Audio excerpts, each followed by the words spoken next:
Hello everyone, this is Jude again from Duel Masters Redux, and I'm here again to present another deck profile made by me, and a profile that I have been using actually for the past few months.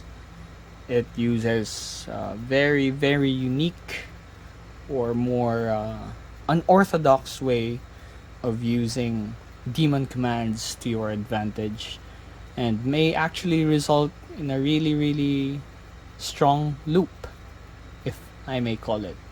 So let's get to it, shall we? Okay, so for the main deck, here is our deck. We will be discussing this piece per piece, just like the Togura Eater deck. So let's remove Kojiro here. That's my cover. I tend to put covers. So in this deck, we will finally be using my favorite ace card, which is obviously Balum Quake. As you can see on my playmat, we have Balum Quake here, and we will be packing 2 copies of Balum Quake.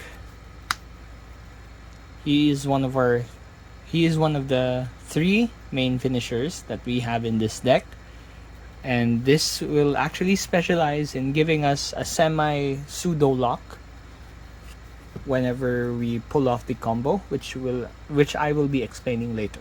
Okay, so first we pack 2 pieces or 2 copies of Balum Quake.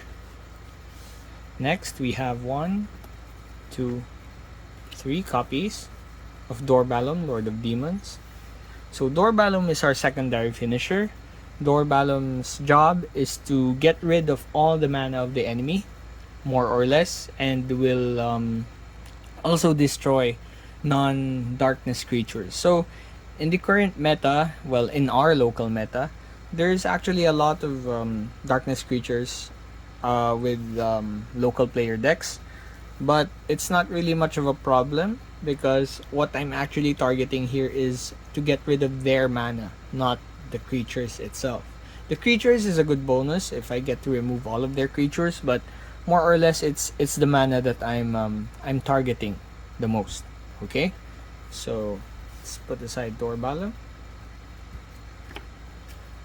Next we have 2 copies of Code Command Death Marriage. So as every player knows in the OCG, Death Marriage's effect is to destroy all non-demon and angel commands, and once he enters the battle zone, both players put all of the spells from their mana zone back into their hand.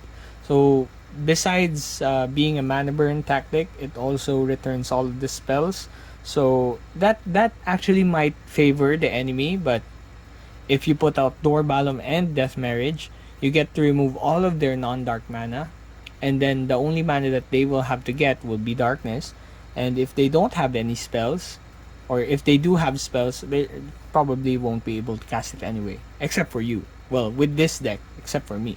Okay, so if you link this with 2 copies of the Balum Quake from earlier, you actually get to swing safe, because with Death Marriage, if you swing at the shields, you will triple break and they can't cast any spells.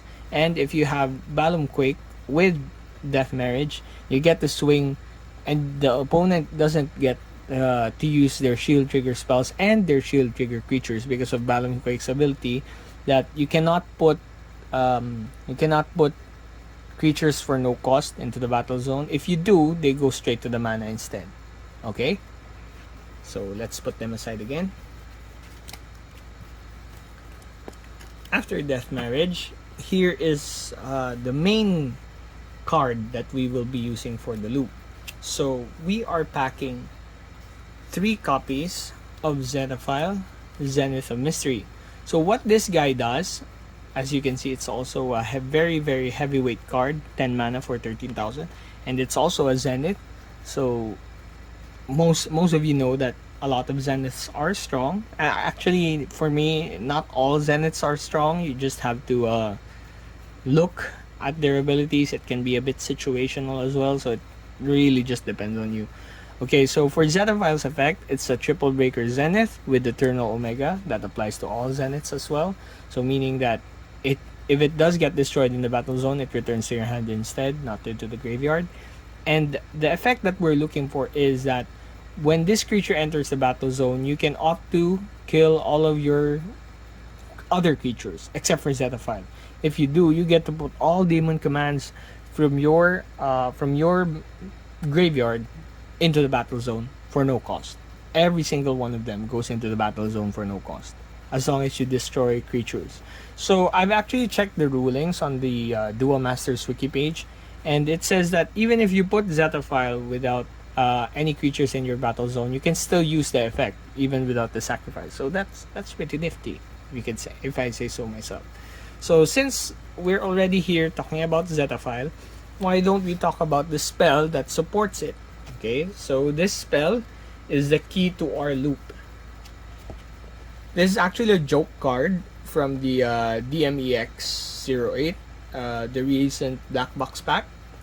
So we have 4 copies of Tokyo Mystery Circus Letter of Challenge. Okay, so what this spell does is that it's a shield trigger 5 mana colorless card, and if you cast it, you can use take note, you can use a card that has a mystery, Nazo, question, and I don't know why it's repeated, but it says mystery again from your hand for no cost. So if you have a Zeta-File in your hand and then you cast this spell, you can actually put Zeta-File into the battle zone. And people would say, but doesn't that count as just putting Zeta-File into the battle zone? That's why I kept saying use. The keyword in this card says use. Okay? So if you check the DM wiki page, you can actually see that the word use pertains to the keyword action, that if you use a card, if the card says use, it means that you are paying for the cost of that card. So summoning also means that you are supposed to pay the cost of that card. So if you use this card, if you use this spell to summon a Zeta-File, you can actually use its effect. Unlike other Zeniths, that if you put a Zenith, you can't really use the effect, because most Zeniths abilities rely on being summoned, not being put. So say if you have a card that can put Zeniths, you can put the Zenith, but it doesn't have the ability won't trigger. Okay, so please take that in mind. So if you have this for 5 mana and then you have a Zeta-File in your hand, you can actually put Zeta-File into the battle zone. Summon Zeta-File into the battle zone right away.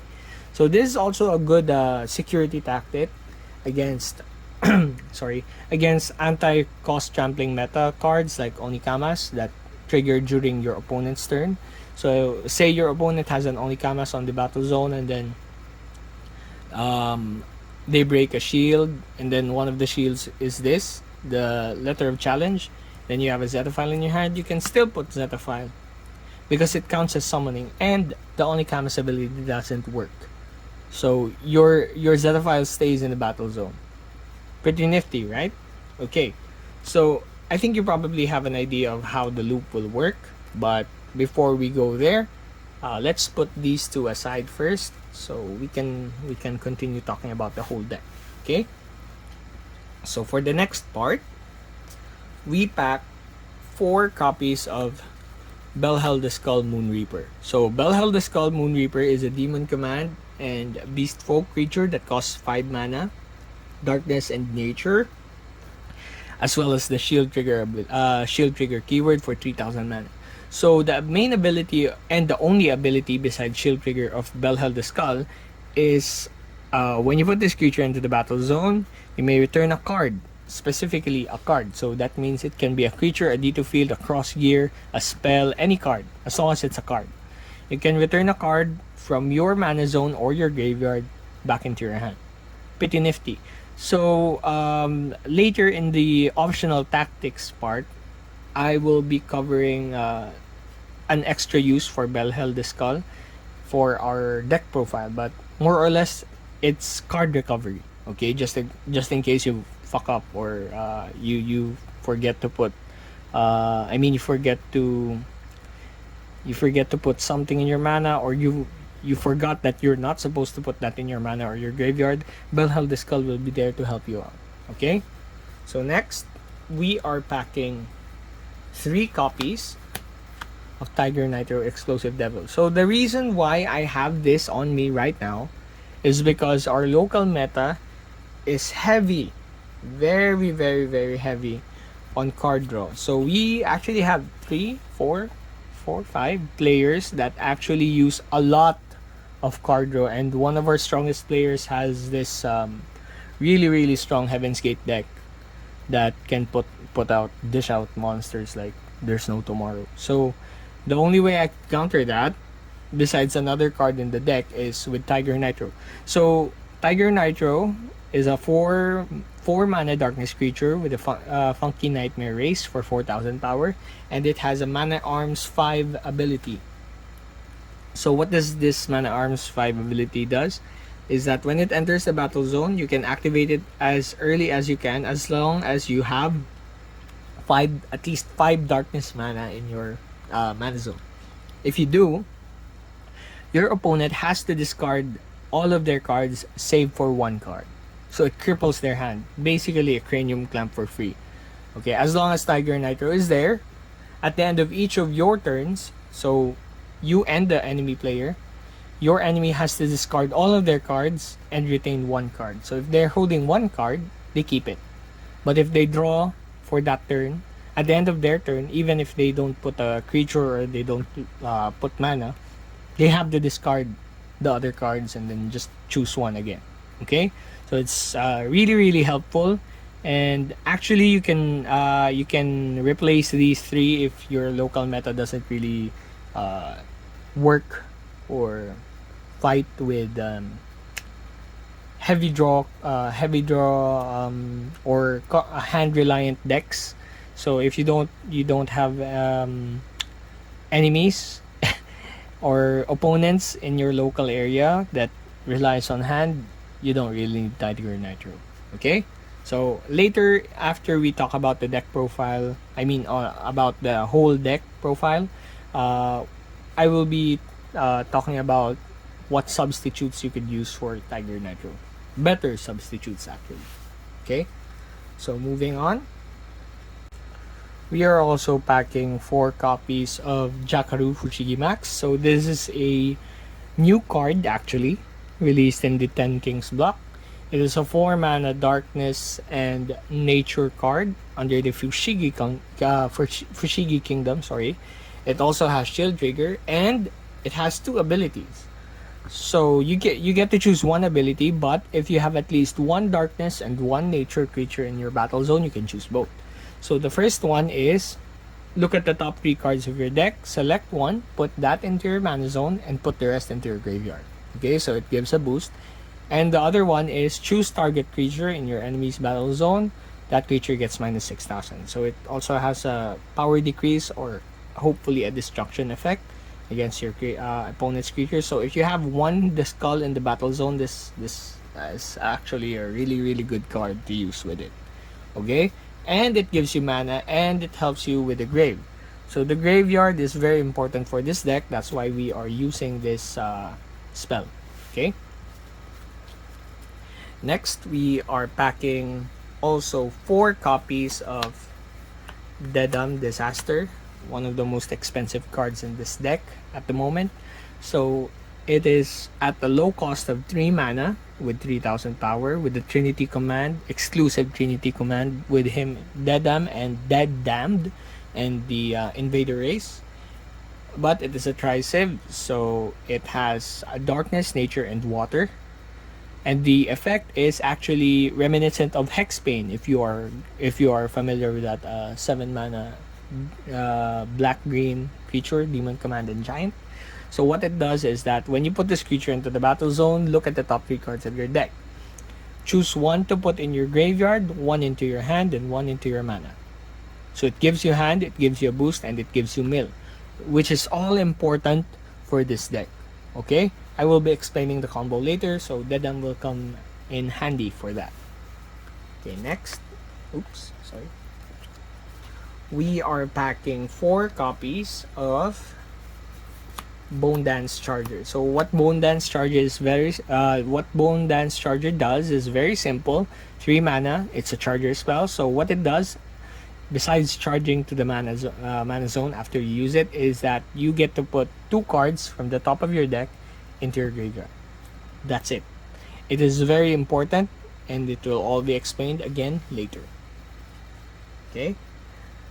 Okay, so the next card is also very situational depending on your meta. So with this deck, we are packing 3 copies of Matador Marcuse. So Matador Marcuse is our anti-cost trampling meta card besides the also great Balum Quake. So obviously if you don't have Balum Quake, you are to put this creature. So what this does is that it is a 2 mana 1000 power Mafigan creature, and its effect is that during your opponent's turn, if your opponent would put a creature for no cost, they have to destroy it. Okay, so it's an instant effect. The enemy's creature will still arrive in the battle zone, but afterwards, they still have to destroy that creature regardless. Okay? So, what this does is that it really helps against Revolution Change or Joker's Change, or what else? Invasion. Actually, it helps with invasion creatures. It also helps with Bolshak the Dragon. So anything that tries to counter you for no cost, Matador Marcuse has your back. Especially if you still don't have Balum Quake in your battle zone and it's still early in the game, you need to buy out some time, and you know that the enemy relies on for no cost tactics. Matador Marcuse is your guy to go. Okay, so again with Tiger Nitro, this card is also situational. So because of my meta, like I said, we are very reliant on well, not me, my enemies are very reliant on for no cost strategies. So I had to pack 3 of these, at least 3 of these, and then if your meta is not very reliant on that, you can remove these 3 copies for something else, which I will also be suggesting later. And then you can actually Matador is also a good card regardless, but it's entirely up to you. I know not a lot of players choose to put him in the deck because there's not really a lot of for no cost strategies, but that's just me. Okay, so for the last copies of our card for our deck is 4 copies of Dark Life. So basically, Dark Life, 2 mana, green black. After you cast a spell, look at the top 2 cards of your deck, put 1 into mana, and then put 1 into grave. Very easy, very nifty. It is important to our deck. So, now that we have covered the whole deck, we actually have this kind of combo. So let's put down all of the demons, shall we? So Balum Quake, Door Balum, Death Marriage, and Belhel the Skull. So what do these guys have in common? All in common. So all of them are all demon commands. So you've seen some ramp cards, you've seen a charger, you've seen Fushigi Max in the deck, but I know that it is not enough to ramp up to 10 mana to like put out a Quake or something.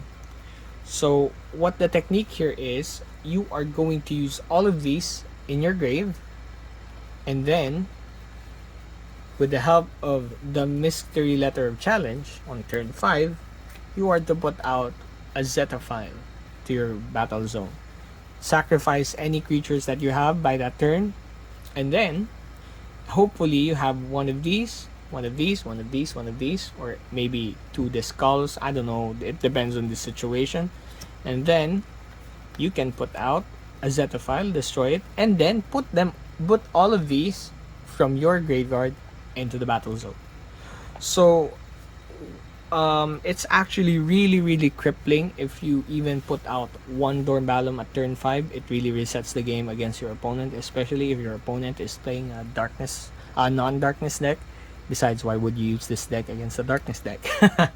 Okay, so the best combo would be to put out, to keep at least one Belhel the Skull in your mana for Balum Quake purposes, and then the rest could be put into your grave. Okay, so what you can do is actually on turn 5 or even turn 4, obviously if you have boosted enough or ramped enough early at turn 2, turn 3, you can actually cast Belhel the Skull at turn 4, depending on the situation. And then if there is any card that you need, for example, you milled all of your Zeta-Files into the graveyard, or you milled all of your Letter of Challenges to the graveyard, you can put Belhel the Skull, retrieve that card, any card that you need from the graveyard, and then on turn 5, you cast this guy, put Zeta-File, destroy your Belhel, so that goes into the graveyard, and you put it back into the battle zone. So this is how the combo works. So I'm just going to show everyone how this will work. So for example, we have at least one Belhel the Skull in the mana zone, one in the graveyard, one of this, one of this, one of this. So this is how it's gonna go. Okay, so for example, this is our graveyard, right? And then you cast Tokyo Mystery Letter of Challenge. So you cast that. This enables you to put a Zeta-File from your from your hand into the battle zone instantly. This skull goes into the graveyard, and then because of this, you get to destroy all of your creatures. The best bet would be to have also one copy of Belhel the Skull in the battle zone, at least one, and then use its effect, destroy Belhel the Skull. So you get to put him back along with another Belhel the Skull, especially if you have one in the graveyard. That is very nifty. And then now you have 3 evolution cards to choose from. So number 1 would be to resolve both of these cards effects. So if you have another card besides Tokyo Mystery Letter Challenge, you can take it back, maybe a Dedam to help, and then you get to once they are put into the battle zone, you can use the effects of both of them. So you use one and then you use another one. The best bet is to take back the Letter of Challenge that you just used, especially if you don't have an extra one in your hand. And then after resolving these, you can now put all 3 of these. So what you do first would be to put Dorbalum, so you get to destroy their mana and your mana if you have any colorless, maybe. And then you destroy their creatures as well. Then you put Code Command, destroy all of their non-demons. So it also destroys it also destroys darkness creatures. And then you put Balum Quake last. So but there are no more Evo Bait. So how can you put him? Remember, Balum Quake is actually a mana evolution creature. So the creature that you have to put below him has to be from the mana. That's why we are requiring you to put at least one Belhel the Skull in your mana, so that when Balum Quake comes out, you get to put him there. Alright? So even with obviously the moment that you put Dorbalum, Zeta-File dies, so it goes back to your hand. So now your hand should have at least one Zeta-File again, and then one Mystery Letter again. So during this turn, if you have even at least these 2, you can actually go and end the game. If you have all 3, that is perfect. If you have these 2, you can still go, but the enemy might pull down like maybe a Death Hands or something. I don't know, it depends. Or yeah, it's just really the best bet is one Death Marriage and one Quake. But if you can pull it off, why not? It's the best situation in the game with this deck. Okay, so that's basically the combo of this deck. So if you are not using if your local player base doesn't really rely on cost trampling meta or Heaven's Gate or whatever like that, here are some suggestions of which you can put of cards which that you can put into the deck, that on this deck I mean. Okay, so for the first suggestion, you can actually replace either 3 Matador or 3 Tiger Nitro for this guy. So this guy is called Gabut or Gabute Revolution Dragon. So it is actually based on Gajirabuta Vile Centurion from the TCG. Everybody knows that. Gajirabuta Swap, all that powerful jazz. So this guy is a Demon Command Dragon. So all Demon Command Dragons also benefit from the effects of any Demon Command support cards like Zeta-File. You can still put him into the battle zone using Zeta-File because he's still considered to be a Demon Command. Okay, so what this guy does, it's 7 mana, Double Breaker, 7,000 power. It retains Gajirabuta's effect of burning 1 shield when it enters the battle zone. So your opponent, you can choose one of your opponent's shields. They can't use the shield trigger of that because it goes directly into the graveyard. So it also has a boost. It has an effect of Revolution 2. So once you have 2 shields or less, all of your darkness creatures now turn into blockers and slayers as well. So that can actually help you clinch or buy another turn if your opponent is trying to go for the kill.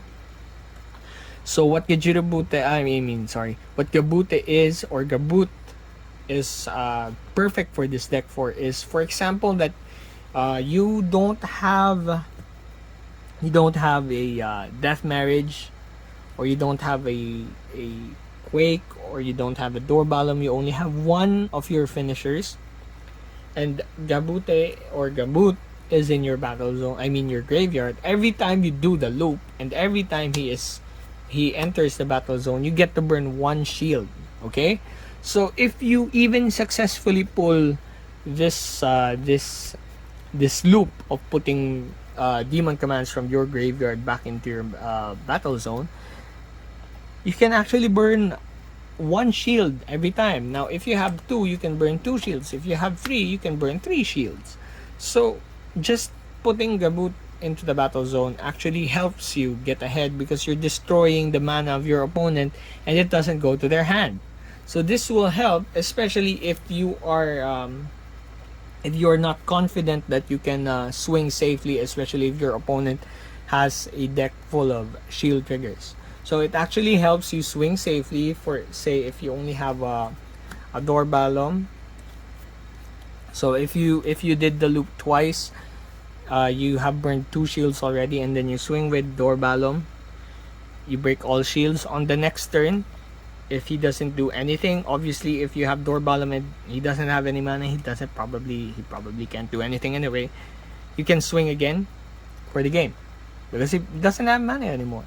If he kills this, you can go for Gabut. If he doesn't, just win the game. Basically that. Gabut just has really good synergy with this deck, especially if you're trying to play it safe. So you can put 1 death marriage. So the only disadvantage here is that they can't they can still put creatures like death hands into the battle zone. But even if you don't have that, even if you just have Quake, just keep burning the shields with the loop, casting the letter over and over, and then you can burn some shields off. Okay, that's the logic of putting Gabut into this deck. It's actually safer that way, especially if your meta doesn't really rely on for no cost strategies. So Gabut is really a strong choice. I would put him any day, as long as I'm not fighting this Heaven's Gate deck that one of our members is using. Sorry. So another interesting card to put would be additional copies. So you can actually put you can remove, if your opponent, your opponent doesn't rely so much on spells, you can remove both of the death marriages, although I wouldn't suggest that. You can remove both and then add 1 more of this and this guy there. Okay, so even if your opponent isn't very spell reliant, they might be creature reliant, or they may be ramp reliant, so you can clamp them by putting a Matador or a Tiger Nitro, but I wouldn't really suggest that. Okay, you can also cut off one of the door balums to put in another shield trigger card. This card is called Memento Guardian Shrine, Prison Court of D. It is a D2 field. So for those who are not familiar with D2 fields, this is a new, well, it's not actually new, it's pretty old, but it's a mechanic from the OCG. It's a new kind of card, so it's like a field card, and some card games like Yu-Gi-Oh use field cards. So this has an effect, a shield trigger effect as well. When you put this D2 field in the battle zone, all of your creatures will get blockers. So even if every time you summon a card, they will automatically be blocker. And at the start of your turn, you can actually flip this card to its other to another side. So that's called activating your Dangerous Switch ability. Not all D2 fields have Dangerous Switch.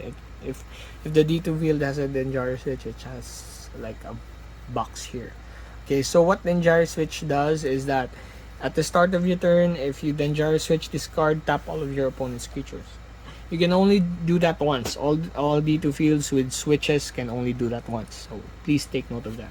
It actually it's actually very helpful.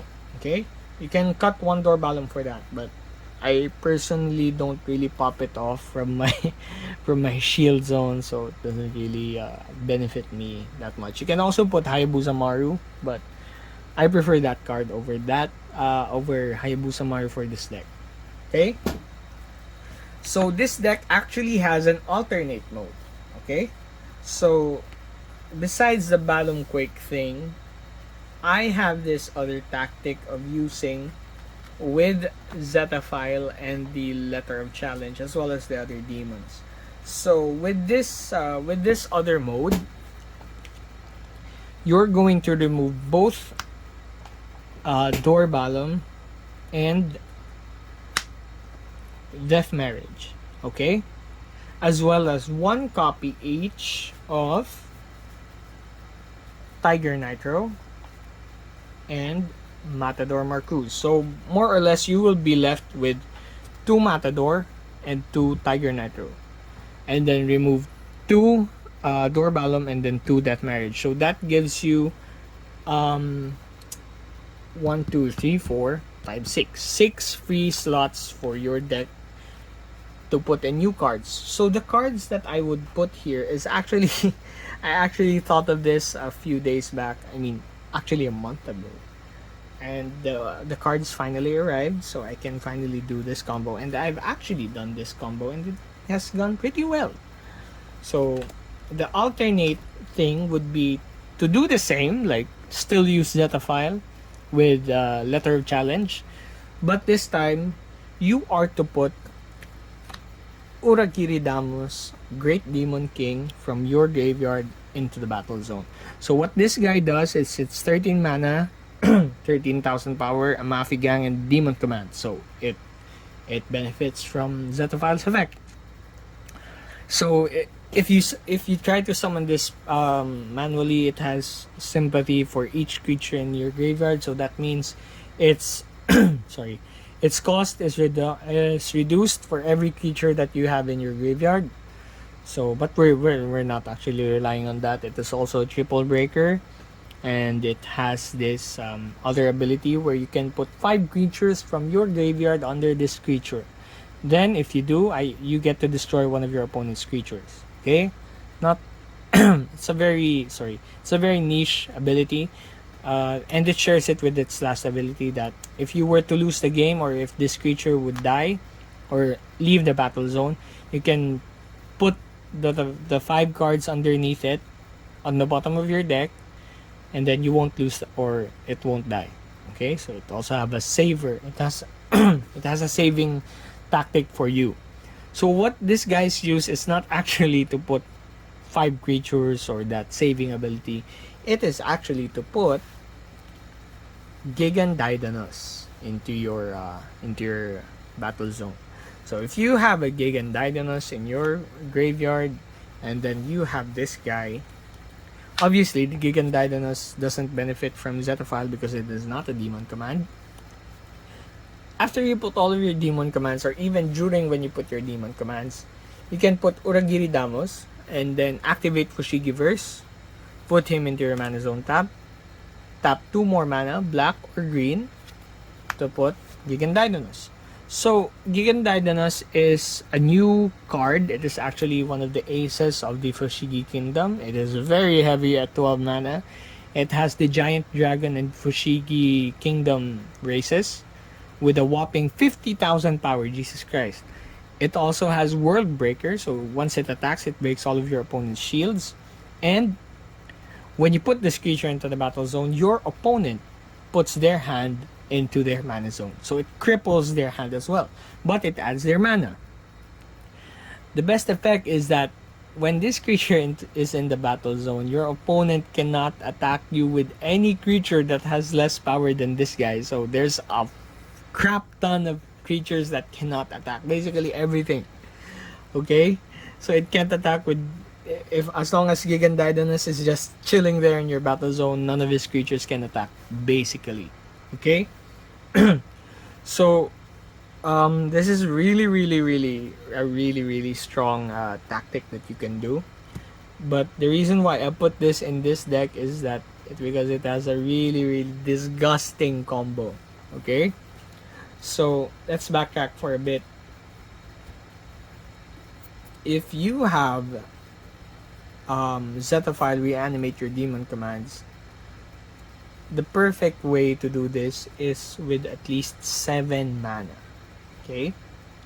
So at the start of your turn, granted that you have a Belhel the Skull in your previous turn, you cast Mystery Letter, you summon Zeta-File, destroy your Belhel so it goes into the graveyard along with Uragiri Damos and your Gigant Daidanos. The spell is done. You use Zeta-File, destroy your creatures.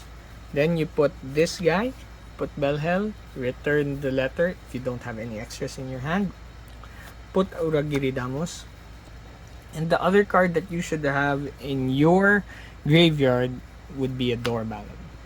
So because it is your turn and you are in control of the spell effects, you get to choose how the entry of each demon command will go. So what you need to do is put Belhel first so you can return the card, put Uragiri Damos, and then before you put this Doorballon, this card, you opt to declare Fushigi Verse first. So you Fushigi Verse your Uragiri Damos, put your Gigant Daidanos, so your opponent's hand goes into their mana, and then you evolve your Belhel into Doorballon, destroying all of their mana and their creatures. I've done this like 3-4 times and it was utterly disgusting because the opponent couldn't do anything, and even if I swung with triple break with Doorballon, even if you put creatures into the battle zone, he can't really do anything. But the safest bet is to wait for another turn, swing with Gigant Daidanos, world break everything. If he has a spell, it doesn't really matter. If he has anything, it doesn't really matter as long as Doorballon survives. So if you hit with Doorballon again, you win the game. So another best bet would be to have these two and maybe at least say a Quake. Yeah, a quake would be nice, or even safer you could put, but Death Marriage isn't really needed for this. You just put Quake on it and then boom, bada bing, bada boom, just go for it. Okay, World Break. Even if Gigant Daidanos dies anyway, you can just cast the same spell again and then do the same thing, right? Unless they go to mana, so you'd have to do another setup. So that's a different mode for this deck, which you can use with the same principles, but instead of Quake and Death Marriage, you can abuse the power of Doorballon with Uragiri Damos and Gigant Daidanos. So basically, I have discussed all two modes and every card in the deck. So I guess that's it for me, everyone. I hope you enjoyed this video, and please stay tuned to our channel to watch more Duel Masters content. I will also be uploading TCG deck profiles and TCG casual duels episodes soon, so please wait for that. Also, we are not looking into monetizing this content. We just really want to share everything that we know about Duel Masters to a Western audience or even Asian audience. Everybody that just played or has known of Duel Masters as of late, we are literally just interested and enthusiasts of the game. So I'm not asking you to subscribe or like the video, but if you do, we would greatly appreciate that. But again, we're not monetizing this content. We just really want to share. This is our hobby. So I hope everyone likes the content so far. We are working doing our best to put up content like this. And one of our founders, Waken Law or Accelerator in the Discord, you may actually join our Discord. He is actually working on putting up Duel Masters plays content as well. He's really good at that. So I hope you guys look forward to it. And once again, thank you for watching this deck profile. We hope that we see you in the next video. See you everyone. Bye. Charge Black.